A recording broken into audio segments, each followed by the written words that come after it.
Em nome do Pai, do Filho e do Espírito Santo. Amém. Ó vinde, Espírito Santo, enchei os corações dos vossos fiéis e acendei neles o fogo do vosso amor. Enviai o vosso Espírito e tudo será criado e renovareis a face da terra. Oremos. Ó Deus, que instruístes os corações dos vossos fiéis com a luz do Espírito Santo, fazei que apreciemos retamente todas as coisas, segundo o mesmo Espírito, e gozemos sempre da sua consolação, por Cristo Senhor nosso. Amém. Maria, Mãe da Igreja. Muito bem. Então, hoje nós vamos continuar sobre os personagens do presépio. Então, a semana passada nós falamos da noite. Esta noite que tem toda uma valência teológica e que nos ajuda a compreender Jesus Cristo como a luz do mundo. E hoje nós vamos falar sobre aqueles personagens que estão mais próximos de Jesus. Teremos que fazer uns saltos por questão de tempo. E nós vamos começar por uma personagem que nós amamos muito e que eu tenho certeza que cada um de vocês tem uma relação filial com ela, que é Nossa Senhora, Maria no presépio. Então a primeira coisa de Maria é a disponibilidade. Imagina só uma moça que morava em Israel, que devia ter entre 14 e 16 anos, imaculada. Aparece para ela um anjo e diz que ela conceberá e dará à luz um filho. E ela diz: mas como isso vai acontecer? E aí o anjo responde que o Espírito Santo viria sobre ela e que ela conceberia. Imagina que situação bela que aquela moça estava vivendo naquele momento. O Evangelho, a arte, ela vai representar isso de muitas maneiras. A gente tem aqui um painel aqui atrás que representa este anúncio. Mas na história da arte nós temos muitas coisas. Beato Angélico, aqui, por exemplo, né? Essa é uma pintura de Leonardo da Vinci. Então nós encontramos Nossa Senhora que, olha que coisa bonita, com as escrituras na mão, ou seja, aquela que medita sempre a palavra, que está dentro da tradição do seu povo, não está inventando nada de novo. E Maria em geral vem representada com roupas ou rosas, vermelhas, que representa a realeza, sobretudo a vermelha. A rosa representa muito a alegria, e o manto azul, que fala da divindade. Então, ou seja, aquela que é coberta da graça de Deus, né? E Maria, dentro dessa postura, e o anjo que anuncia ela. Essa pintura, esse afresco, é muito lindo. Quando lá em Florença, quando você vai na Galeria degli Uffizi, você vê isso aqui, é uma coisa estupenda de bela, né? E teoricamente nos leva à oração. E a beleza é exatamente esta, a disponibilidade de Nossa Senhora em acolher a palavra de Deus, ao qual ela estava já imersa. Depois nós temos aqui, esta aqui que é o Beato Angélico, que está no Museu de São Marco, em Firenze, que também é muito bonita, muito colorida. E aqui, estranhamente, Nossa Senhora não está com vestido vermelho ou rosa, ela está com vestido branco e azul. E aí o branco representa então a pureza dela. O rosa é o anjo Gabriel, que porta esta alegria para ela, ou seja, este anúncio. Então, quando vemos Maria no presépio, nos recorda essa disponibilidade em fazer a vontade de Deus, em estar imerso naquilo que o Senhor nos pede, estar dentro da tradição do nosso povo, da nossa história. O povo de Israel, ele tem a tradição deles, mas nós entramos como filhos adotivos nessa tradição, exatamente porque nos tornamos filhos de Deus em Jesus, e por isso o judaísmo não é estranho à nossa tradição cristã. E é muito bonito observar essa disponibilidade de Nossa Senhora, disponibilidade essa que se espera de cada um. Aqui o Beato Angélico já não coloca ela, né, dentro de uma leitura, ou seja, coloca ela dentro de uma meditação, né? Mas é muito interessante observar isso. Aí nós temos esse aqui é de 1400, mostra uma anunciação que é muito medieval, né? Ou seja, Maria que está ali lendo os textos da sua tradição, as profecias, e o anjo que anuncia para ela. Mas o interessante aqui é que ela não está olhando para o anjo, ela está olhando para a Sagrada Escritura, né? Ou seja, é sempre essa disponibilidade de tocar aquilo que é próprio do seu povo, a palavra de Deus, que nos faz a pergunta também: será que nós temos este carinho com a palavra, procuramos entendê-la? Aqui no Brasil, infelizmente, nós tivemos uma ideia que a Bíblia é uma coisa de protestante, e não, a Bíblia é católica, né? Eles que se apossaram, mas é nossa, é a nossa tradição, é a nossa escritura. Então, a disponibilidade de Nossa Senhora passa por, a palavra perscrutar seria mais correta, né? Ou seja, por examinar delicadamente a Escritura, de ter a palavra de Deus dentro do coração. E isto é sempre um anúncio da parte de Deus para cada um de nós. Por isso, ali está mais bonito que aqui, olha só, tá bem mais colorido, né? Então, veja só, e Maria ali, nessa posição de oração, e essas figuras muito medievais, assim, com os rostos mais ovais, enfim, né? E Maria que está com o vestido, que é um azul escuro, parece um preto, né? Mas dentro o rosa, aquilo que é o branco. Muito bem. Os evangelhos, eles vão nos falar pouco de Nossa Senhora. Ela aparece em alguns detalhes, mas detalhes decisivos. Maria está sempre orientada verso a salvação que Cristo nos traz. Ela sempre mostra Jesus. Não é uma figura que se autocentra, ela não é autocentrada. Ela é sempre apontando Jesus Cristo. Por isso, quando ela vai dizer, fazer aquilo que Ele vos disser, fazer aquilo que mostrando o Filho dela aos pés da cruz, ou seja, ela que tem esta capacidade contemplativa, meditativa, que guardava no seu coração todas as palavras, os fatos, e neles pensava. Ou seja, tudo isso nos fala da nossa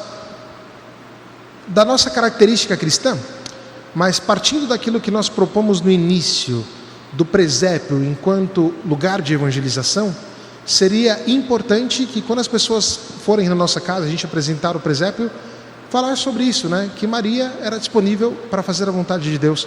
Vontade de Deus que todo mundo quer fazer. No fundo, lá no profundo do nosso coração, aquilo que nós queremos fazer é a vontade de Deus. E Maria é este exemplo, o maior exemplo que a gente pode ter de alguém que quer fazer a vontade de Deus. Aqui nós temos, isso aqui é um pedaço de um livro.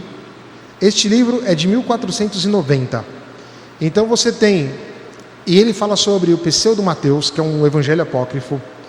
Então ali em cima, na primeira figura, nós temos Joaquim e Ana, porque vai nos dizer o evangelho também, Joaquim e Ana não, Isabel e Zacarias. Nós temos no evangelho que nos fala, também a tua prima Isabel ficou grávida por obra do Espírito Santo. E aí nós temos ali os anjos que anunciam que ela ficou grávida. Então, a Zacarias e Isabel, eles que se regozijam, são felizes por isso. E embaixo nós temos uma outra disponibilidade de Maria, que mesmo grávida do Senhor, foi servir a sua prima Isabel. Então, é um dos poucos desenhos medievais que a gente tem de Maria, que vai servir, né, a própria prima, mesmo estando grávida, né? E é interessante que o Evangelho dá essa contraposição. Mesmo a tua prima, na velhice, concebeu por obra do Espírito Santo. Ou seja, não como Maria, ou seja, o Espírito Santo agiu dentro do matrimônio de Isabel, de tal modo que ela conseguiu ser, pelo próprio marido, fecundada. A Nossa Senhora não foi isso. É uma fecundação completamente virginal.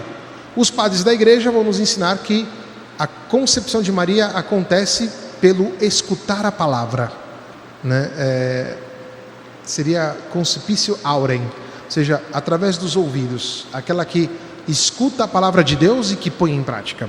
Como aconteceu a concepção de Nossa Senhora, nós não sabemos. A única coisa que a gente sabe é que o Espírito Santo virá sobre ti e ponto. Como isso aconteceu, como foi, que é mistério, mas não mistério porque está escondido, que coisa triste, mistério da nossa fé. Nós acreditamos no fato, ela concebeu pelo Espírito Santo. E concebe também nessa disponibilidade, é disponível e disponível para receber e disponível para servir. Olha só, não basta só sermos cristãos, temos que servir como Cristo. E a Nossa Senhora nos ensina exatamente isso. Depois, Maria como aquela que vive uma oração profunda e uma contemplação, né? E vai nos dizer que quando os reis magos foram visitar aquilo que eles diziam do menino, vai nos dizer o Evangelho de Lucas, Maria conservava todas essas palavras, meditando-as no seu coração. Maria meditava. Então ela é um exemplo de oração e de contemplação para cada um de nós. Agora, aqui eu coloquei duas figuras importantes do mesmo pintor, tá? Aqui vocês já devem conhecer, é Giotto, já falamos em todas as nossas apresentações, falamos dele. Onde você vai encontrar Giotto? Em Pádua, em Assis e em muitas outras igrejas do norte da Itália. Ele foi quem pintou a antiga Basílica de São Pedro. A gente encontra pouco de Giotto hoje ali. E depois nós temos Giotto também na Basílica de São João de Latrão, mas também é um pedaço pequeno da pintura dele. Mas é interessante observar que é o mesmo pintor, tá vendo? O estilo dele é esse aqui.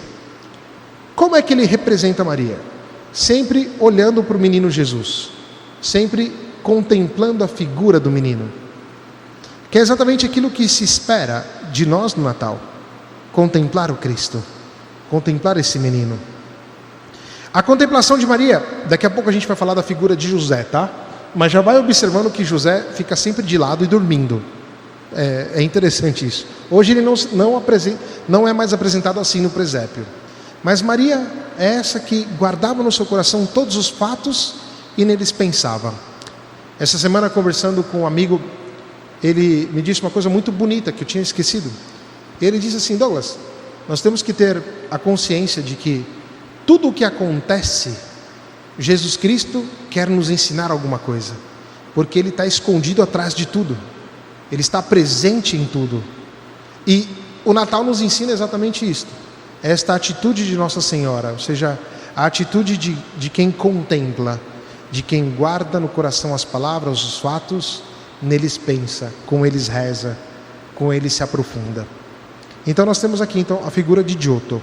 Essa primeira figura, ela está lá na Basílica Inferior de São Francisco de Assis. Quando você vai em Assis, tem duas igrejas, tem uma embaixo, tem a cripta onde está o corpo de São Francisco, aí tem a igreja linda, com o afresco no fundo, fenomenal, e aí você tem a basílica em cima, onde conta toda a história de São Francisco. Aqui, essa está embaixo, onde que Giotto contava todas as narrações do Evangelho com quadros, com afrescos bem grandes. E esta outra aqui é na Capella degli Scrovegni, que é em Pádua, que também é uma outra capela magnífica, linda, uma das coisas mais bonitas que eu já conheci, e sinceramente eu acho que é muito mais bonita que a Capela Sistina, eu acho, né? Mas pouca gente conhece. A Capella degli Scrovegni é de uma beleza inaudita, uma coisa muito legal. E mostra então Maria nessa posição de paupera, que está se recuperando da gravidez, né? Sempre deitada, olhando assim. Aqui também temos a outra imagem de Nossa Senhora, né, com os Reis Magos. Aqui é um Caravaggio que está no Museu de Londres, e Maria também deitada, né? E aqui a gente já olha a figura de São José, que não está mais de lado nem dormindo, né? Então, e Maria com o manto azul e roxo, né? O rosa, vermelho, que indica a realeza, que indica a alegria. Aqui é um ícone que não é bizantino, na verdade nem é um ícone, isso tudo é feito de pedrinha, é um mosaico, pedrinhas pequenininhas assim, que o artista foi colando, e chegou nisso aqui, né? E está na capela de Palermo, está lá em Palermo, mostrando mais uma vez Nossa Senhora, que está deitada ali, São José de canto, como quem está meditando, pensando, né? Um pouco fora do esquadro. Mas todas as cenas da Natividade estão acontecendo aqui, todas elas, né? O anjo que anuncia para os pastores, os reis magos que estão em direção, está tudo ali, tudo está acontecendo aqui nesse momento. E aqui é uma coisa muito importante. Agora, Passado até mais ou menos o 7º século, Maria vinha sempre representada deitada. Depois, na Idade Média, Maria passa a ser representada de joelhos. E aí alguém pode perguntar, em geral uma criança faria uma pergunta dessa: ué, mas acabou de dar a luz ao filho e já está de joelhos em adoração? Essa é uma pergunta que a gente pode se colocar. Como é que entrou esta tradição de Maria de joelhos? Se a gente olhar esse presépio que temos ali, Maria está de joelho em contemplação. O nosso presépio lá fora, Maria está de joelho em contemplação. Lá na tua casa, Maria está de joelho em contemplação também. Quem é que trouxe esta visão para nós? Santa Brígida. Santa Brígida. Aí eu até peguei aqui a visão dela. Ela vai dizer assim: a Virgem se ajoelhou com grande veneração, em disposição de oração, com as costas giradas em direção da manjedoura. Então, aqui está na gruta, né? Ali no canto está Santa Brígida, tá vendo lá? Lá no cantinho ali da grutinha, lá do vosso lado direito, né? E enquanto ela estava assim em oração, viu o menino no ventre mexer-se, e em um momento deu à luz ao seu filho. Essa foi a visão de Santa Brígida. Em um momento, ela viu o menino mexer, e em um momento ela deu à luz ao seu filho, do qual irradiava uma luz e um esplendor inefável, que ao sol não seria comparável. Nem a vela que São José tinha colocado ali dava alguma luz. A luz divina cobria completamente a luz material da vela. Então, se hoje nós representamos Nossa Senhora de joelhos em adoração, nós estamos abraçando a visão de Santa Brígida e abraçando também o dogma que apareceu muito tempo depois da Imaculada Conceição de Nossa Senhora. Então, enquanto as mulheres têm dor, têm situações difíceis de parto, Nossa Senhora não teve, pela lógica. Então, é normal que ela vá se colocar em adoração ao seu filho, até porque ela é filha do próprio filho, já que o filho é Deus, entende? Então, Santa Brígida, ela nos ensina essa visão. E aí, a partir desse momento, nós vamos começar a observar as imagens de Nossa Senhora sempre de joelhos. Por exemplo, nesta aqui, de Federico Barotti, de 1500, que está no Museu do Prado de Madrid, e Nossa Senhora de joelhos. Sempre a luz de Cristo, que ilumina tudo, né? Ou seja, e pode observar, até São José, a luz vai sempre de Cristo em direção aos personagens, né? E Nossa Senhora aqui é muito bonita, porque é difícil encontrar Nossa Senhora com vestido de fundo amarelo. Veja que Nossa Senhora, difícil encontrar ela de branco, e mais difícil ainda encontrar ela com vestido rosa e amarelo. Então nós vemos essa disponibilidade. E aí agora nós vamos encontrar sempre Nossa Senhora bela, formosa, pensativa, sorridente, e sempre de joelhos. Aqui é um sarcófago de 330, mas veja, Nossa Senhora está sentada, ela não está em adoração, ela está ali sentada como quem, tipo, demos o filho e está aqui. Este aqui é a Natividade. Esse aqui é um livro que eu encontrei aí medieval também, que já mostra Nossa Senhora de joelhos adorando o menino Jesus. Essa figurinha é bem pequenininha e que ilustra. Eu encontrei essa semana, eu não conhecia, tá? Depois eu tenho isso aí lá em casa direitinho, mas para demonstrar. Só que o legal dessa figura aí é que quem está de joelho também é a vaca. Pode olhar ali. O burro provavelmente está de joelho também, né? Mas é interessante observar que a vaca, você vê que ela está de joelhos, né? E São José ali no cantinho, né? Meio que dormindo. E aí nós vamos observar mais uma vez Nossa Senhora, né? Numa cena muito alegre, uma cena que é diurna, não é noturna, e ela de joelhos com seu filho.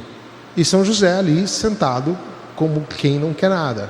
Tipo, é muito interessante isso. Então, o que vemos de Nossa Senhora? Essa disponibilidade também na oração. né, na entrega.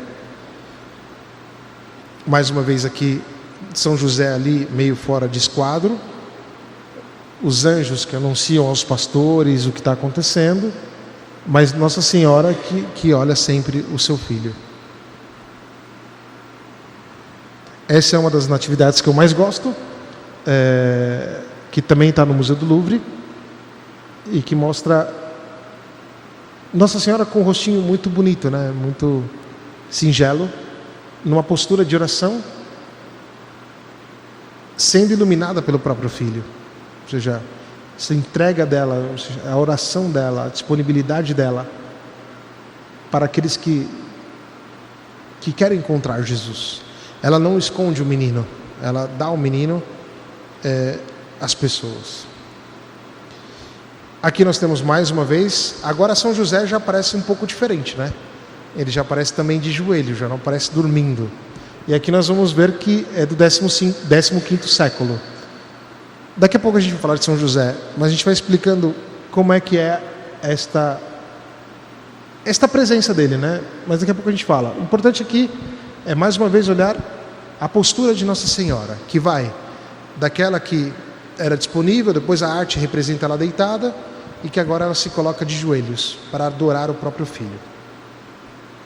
E mais uma obra em que Nossa Senhora está de joelhos, e São José também. Esta aqui é interessante porque mostra que Jesus está ligado a Nossa Senhora através do vestido azul. E que é mais interessante que os anjos, que são o berço de Jesus, são eles que seguram Jesus ali, né? Isso é uma leitura muito bonita.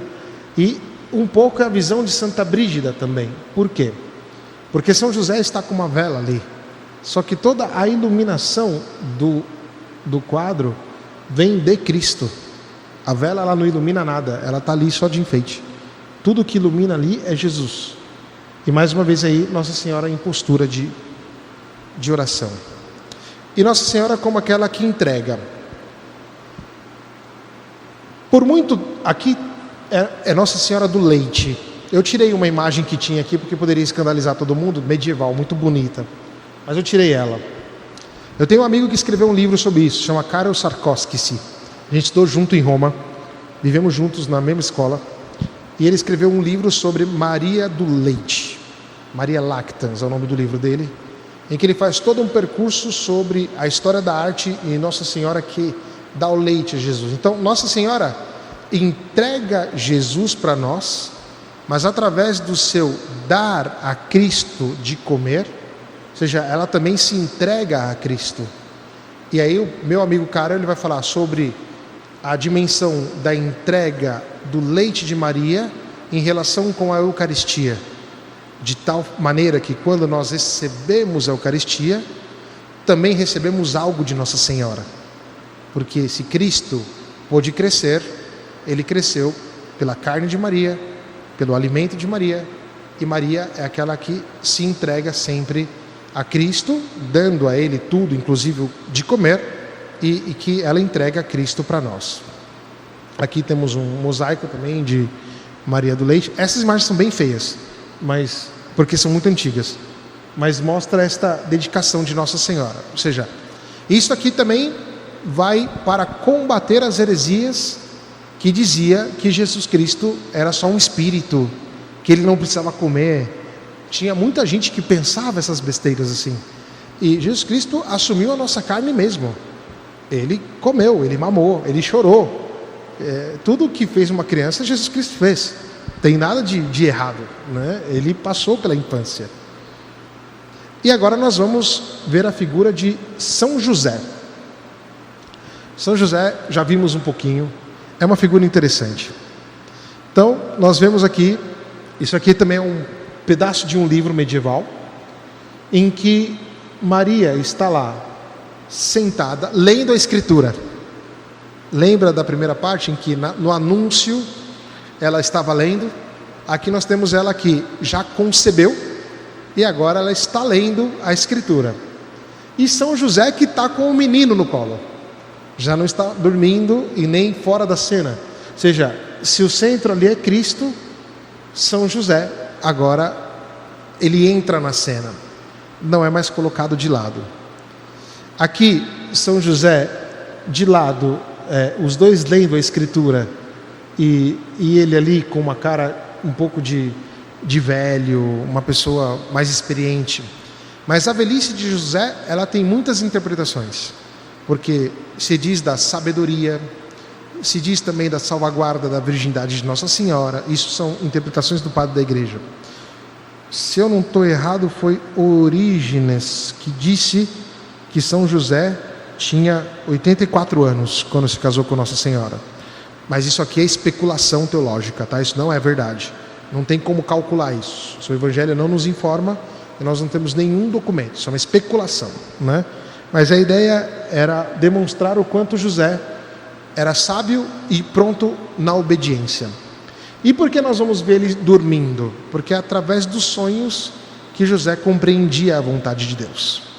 Ou seja, a sua disponibilidade, o seu modo de falar com Deus, enquanto Maria é um modo direto, ou seja, o anjo aparece para ela e tudo mais, para São José o modo é indireto.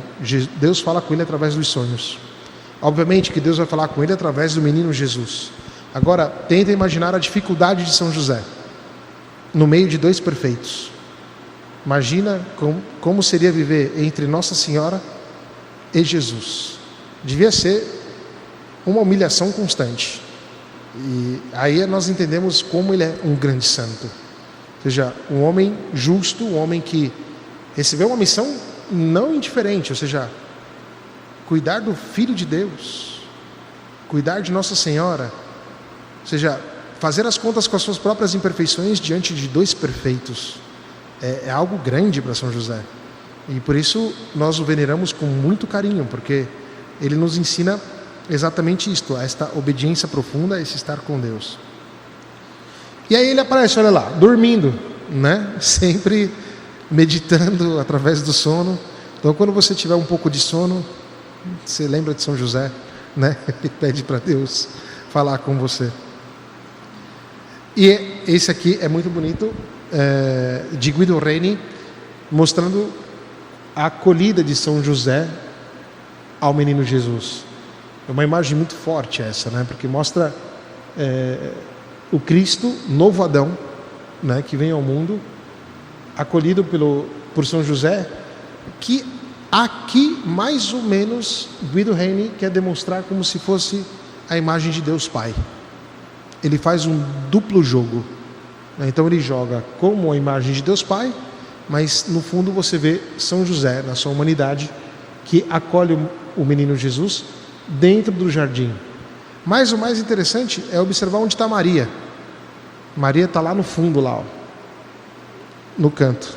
Está vendo?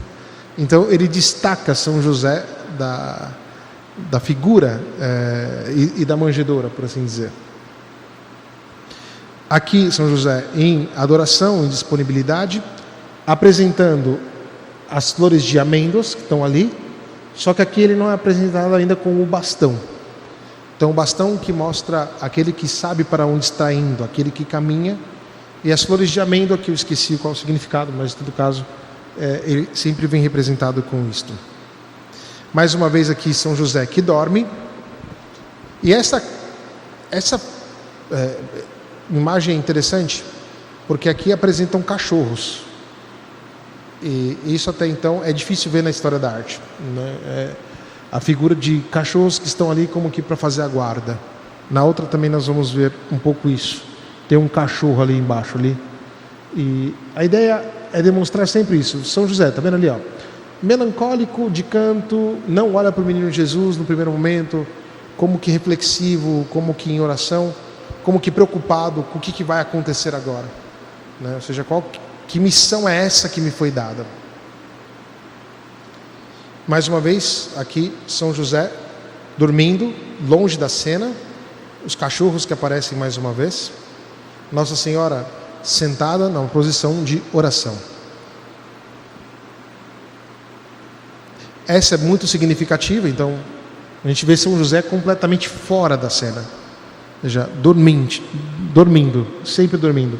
Ali já com um bastão na mão, né? Ou seja, mas como confuso, como quem não sabe aquilo que está acontecendo. Mas a figura de São José é essa, a disponibilidade dele para cumprir aquilo que Deus pede. Não querendo denunciar a Virgem, repudiou em segredo. Quando em sonho foi dito, Maria, tome tome Maria, o menino, ele imediatamente se colocou, mas era um homem que a história da arte vai aos poucos mostrar como de profunda oração, reflexivo e pronto para cumprir a vontade de Deus. Este é São José. Às vezes no nosso desânimo, na nossa desorientação, talvez seria aquilo que nós somos chamados, né? A nos colocar dentro de uma visão contemplativa e pedir a Deus que nos ajude. Nós vamos pular os Reis Magos, porque senão não vai dar tempo. Não vai dar tempo mesmo. E nós vamos direto para os animais. Muito bem. O que acontece? Qualquer presépio ou qualquer representação do presépio, nós vamos sempre encontrar o boi e vamos encontrar o asno ou o burro. Essas figuras, elas não estão ali à toa. Nos evangelhos canônicos, elas não aparecem. Isso será uma leitura do livro de Isaías. Mas a característica, ou seja, que seja um boi e que seja um burro, essa característica vem dos evangelhos apócrifos. E aí nos vai dar algumas linhas de reflexão. No livro do profeta Isaías vai dizer que até os animais reconheceram a salvação de Deus e o povo de Israel não. Aí a pergunta que nós temos que fazer para nós é: nós que temos a graça da razão e somos muito diferentes dos animais, será que nós reconhecemos a salvação que vem de Deus? Será que nos curvamos para adorá-lo e reconhecer que o menino Jesus está ali? Os padres da igreja, eles vão fazer uma grande especulação sobre isso. Então, aonde nós vamos encontrar Jesus ao lado de outros dois personagens? Na cruz. Então os padres da igreja vão interpretar que o boi e o burro, eles são a representação dos dois ladrões. Enquanto um foi humilde e reconheceu Cristo, o outro foi burro e não reconheceu Cristo. Então isso é uma interpretação simbólica daquilo que aconteceu. Também como o Antigo e o Novo Testamento. Ou seja, quem só quis ficar no Antigo Testamento são aqueles equiparados aos burros, e aquele que está no Novo Testamento é capaz de dar carne, de trabalhar, de dar o alimento, que no caso é o boi. Também como sinal do povo hebreu, representado pelo boi, ou pela vaca, e o povo pagão, representado como burro, que estão longe daquilo que Deus propôs. Ou aqueles que são chamados a comerem o novo alimento que é Cristo, porque Jesus Cristo está na manjedoura. Aonde que o boi e o burro comem? Na manjedoura. Então é o símbolo daqueles que recebem a Eucaristia. Logo, representam nós. Ou seja, de alguma forma, à medida que nós estamos longe de Cristo, nós nos tornamos como animais. À medida que nós encontramos e vivemos com Cristo, nós nos tornamos novas criaturas. Onde é que as novas criaturas estão representadas na Bíblia? Em Pentecostes, onde tinha a Nossa Senhora, os discípulos, tinha Cristo, mas ali já não tinha mais boi e nem burro, tinha uma nova comunidade. Então, de alguma forma, representa o boi e o burro o nosso caminho, que à medida que nós nos alimentamos de Cristo, nós nos tornamos mais aquilo que nós somos. Portanto, São Gregório Magno vai nos dizer exatamente isso. Jesus é colocado numa manjedoura para que nutra todos os fiéis, representados pelo boi e pelo burro, com o fermento de sua carne. Então, a carne de Cristo está ali sendo doada, por assim dizer, para os bois e os burros, as vacas, os burros, que somos nós, que temos dificuldade de compreender a presença de Jesus Cristo. Mas ele se rebaixa tanto, que se dá a comer. E aí nós vamos ver muitas representações desses animais que adoram Cristo. E aí nós nos perguntamos, mas será que nós procuramos, na nossa ignorância de burros, de asnos, na nossa dificuldade de bois, adorar o Senhor? Será que temos esta capacidade de ir ao encontro? Então esses animais apontam para nós, que não é uma ofensa, é aquilo que São João Bosco vai dizer: quem não reza vira bicho. E é uma verdade. Ou seja, se nós nos distanciamos de Jesus, nós vamos parecer com esses animais. E no caso aqui, esses animais que estão no presépio estão melhores do que nós, muitas vezes, porque estão diante da presença de Jesus, nos convidando também para estar ali diante da presença dele. Essa imagem nós vimos na primeira meditação, que é muito interessante, porque só tem o boi e o burro aqui representados, adorando o Senhor. E aí nós vamos terminar aqui. E quem é o último personagem do presépio? Você e eu. Ou seja, não é que quando nós vemos o presépio, nós estamos fora daquele ambiente. Nós somos convidados a entrar naquele ambiente. Muitos santos, quando falam da oração do Evangelho, eles dizem, por exemplo, para entrar na cena evangélica. Dou o exemplo de 2 santos. Santo Inácio de Loyola fala sobre isso. Antes de começar a oração, compor com a imaginação os detalhes daquele Evangelho e entrar na cena. Um santo mais recente, São José Maria Escrivá, ele fala também sobre isso, que nós participamos da cena. Aquilo que está acontecendo, que aconteceu há 2000 anos atrás, acontece agora. Está acontecendo neste momento. Então, o cristão, quando está, ou seja, a composição da noite de Natal, ela está no presépio. E ela nos está convidando a entrar dentro desta cena. Está nos convidando a participar daquilo. E é muito interessante perceber as reações que nós temos. As crianças ficam maravilhadas. Aqui, vendo esse presépio, esses dias eu estava aí na porta, fiquei um pouco aí.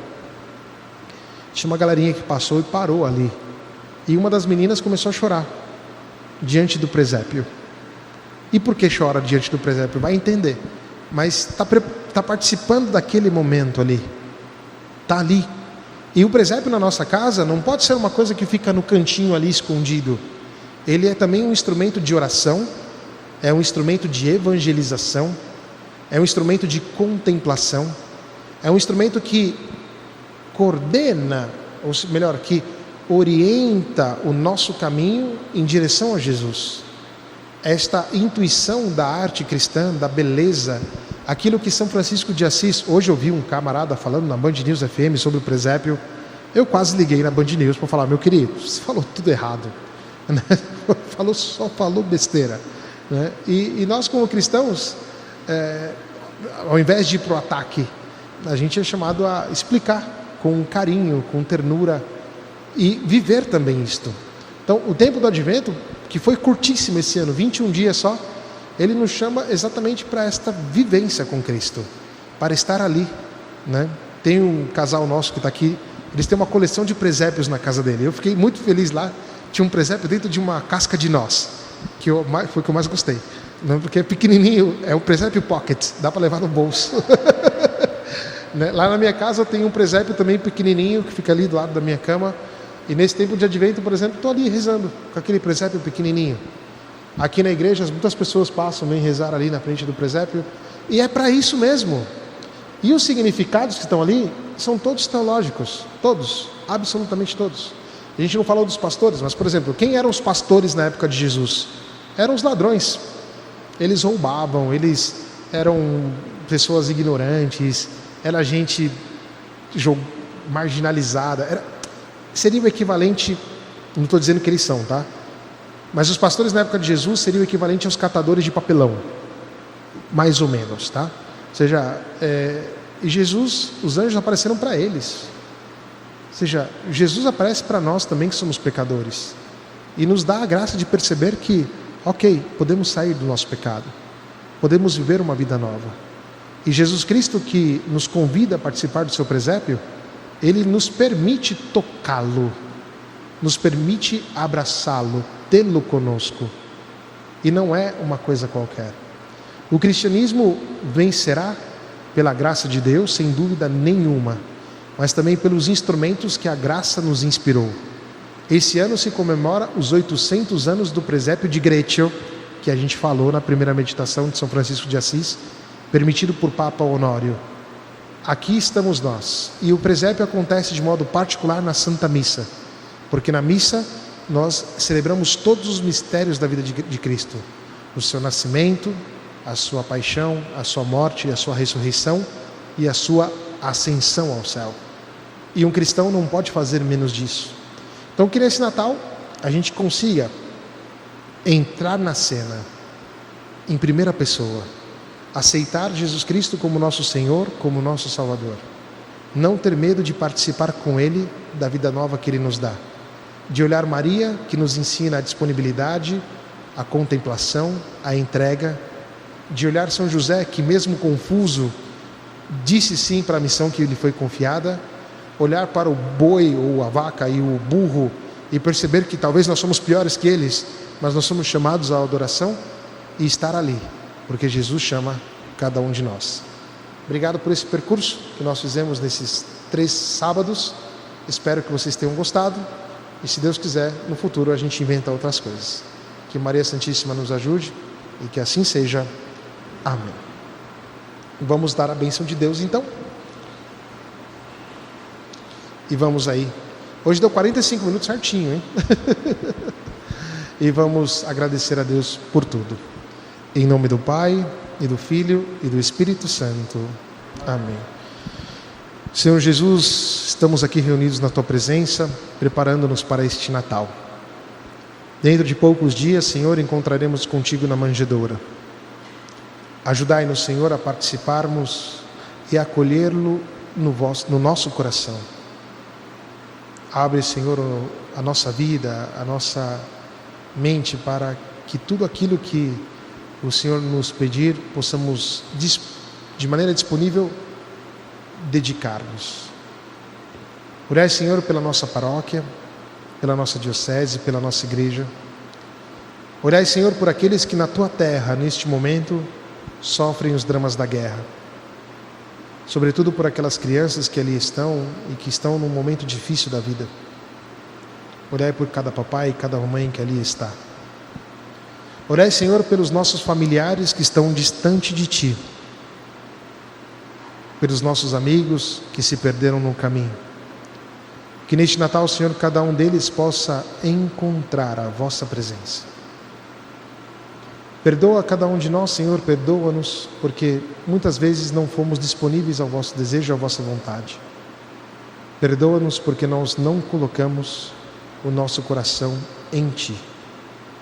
Mas ajuda-nos, Senhor, a viver uma vida nova. Pai nosso, que estais nos céus, santificado seja o vosso nome, venha a nós o vosso reino. Seja feita a vossa vontade, assim na terra como no céu. O pão nosso de cada dia nos dai hoje. Perdoai as nossas ofensas, assim como nós perdoamos a quem nos tem ofendido. E não nos deixeis cair em tentação, mas livrai-nos do mal. Amém. O Senhor esteja convosco.